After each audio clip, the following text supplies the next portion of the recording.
A gente vai começar a falar agora de matrizes e sistemas de equações lineares, ou sistemas lineares. A gente vai ver que matrizes são bastante usadas para representar e resolver sistemas lineares. O que é uma matriz? Bem, definição simples. Matriz, informalmente, é um retângulo de números. Tá? Você tem M linhas, essa é a primeira, essa é a segunda, e por aí vai. Essa daqui é a enésima linha, então são M linhas. E N colunas. Essa é a primeira, essa é a segunda, etc. Essa daqui é a última, ou enésima. Aqui a gente indica que a matriz A tem M linhas e N colunas. A gente representa um elemento genérico dessa matriz como um elemento A minúsculo e J, em que I indica a linha e J indica a coluna. Por exemplo, esse elemento daqui é o elemento 1, 2, porque ele está na linha 1, coluna 2. Esse elemento é o 2N, porque ele está na linha 2, coluna N. E assim por diante. Okay? De maneira geral, matriz é uma tabela de elementos dispostos de maneira organizada em linhas e colunas. O que está aqui dentro pode ser qualquer coisa. A gente vai trabalhar tipicamente com números reais, mas o que está aqui dentro pode ser uma função, pode ser outra matriz, pode ser qualquer coisa. Se você quiser, você pode pensar que uma matriz é uma função que indica para cada par de números i j um determinado número real. Ok? Então, uma função que tem um argumento bidimensional, em que cada um dos argumentos pertence a um subconjunto dos números naturais. 1 até m, para o primeiro argumento interpretado como linha, 1 até n, para o segundo elemento, interpretado como número de colunas. N aqui é o número de colunas. Bem, vamos pegar um exemplo simples. A matriz B igual a 3, 0, 1. Ela tem apenas uma linha e tem três colunas. Essa é a primeira, essa é a segunda, essa é a terceira. Usando a nossa notação, o elemento B na linha 1, coluna 1, é o 3. Linha 1, coluna 2 é o 0. Linha 1, coluna 3 é 1. Outro exemplo, você tem uma matriz particularmente simples, que é a matriz 1 por 1, com apenas uma linha e uma coluna.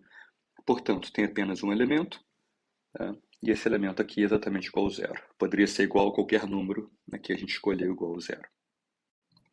É muito comum a gente usar matrizes para organizar dados. Não é o único uso, certamente, mas é muito comum em economia, especificamente em econometria, a gente usar matrizes para organizar dados. Por exemplo, você pode ter informação sobre o preço de uma passagem aérea de três companhias diferentes, Gol, Avianca e Latam, em duas datas diferentes. Hoje, que está aqui na primeira linha, ou depois de amanhã, que está aqui na segunda linha. Ok? Você pode representar essa matriz a partir dos seus números, desde que você saiba aqui que cada linha e cada coluna representa. Cada linha dessa matriz representa uma determinada data, a primeira é hoje, a segunda é depois de amanhã, e cada coluna representa uma companhia aérea. Ok? A gente tem que saber que os números aqui dentro são preços em reais.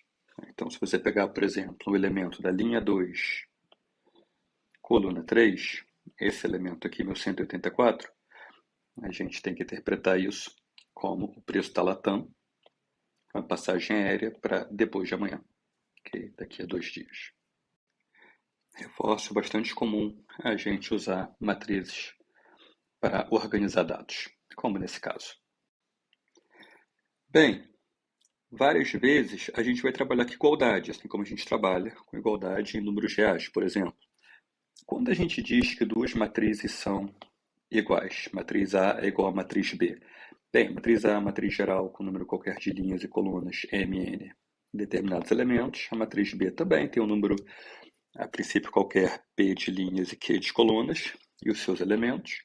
Para elas serem iguais, primeiro elas têm que ter as mesmas dimensões, ou seja, o número de linhas da matriz A tem que ser igual ao número de linhas da matriz B.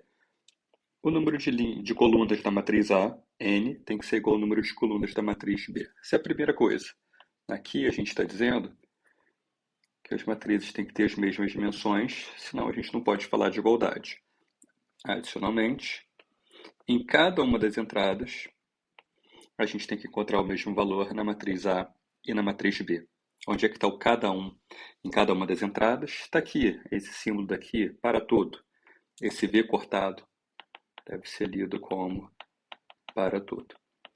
Ou seja, para toda a linha I e para toda a coluna J, o elemento que você encontra na matriz A e J, é igual ao elemento que você encontra na matriz B, B e J.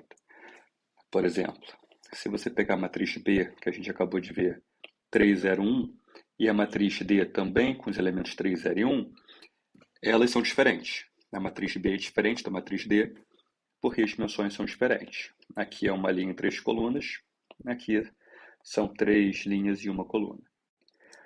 A matriz D é 3 por 1, ordem 3 por 1, 3 linhas e uma coluna. Aqui os elementos dela. Você vê que a coluna está fixa, segundo índice é sempre 1 fixo, porque ela só tem uma coluna, e a linha que varia. 1, 2 e 3 para cada elemento. Tá? Essa matriz é diferente dessa matriz, tá? Porque as ordens são diferentes. Se as matrizes tiverem a mesma ordem e houver uma igualdade de elementos, ela é a mesma matriz, mesmo se esses elementos forem representados de maneira distinta. Por exemplo, aqui eu coloquei 3 vezes 5 e aqui 15. É a mesma coisa. Aqui é cosseno de 0 e aqui é 1. É a mesma coisa. Aqui é exponencial de 0 e aqui é 1. Qualquer número elevado a 0, em particular o número é igual a 1. Então é a mesma coisa e assim por diante na segunda linha. Essas matrizes, portanto, são iguais.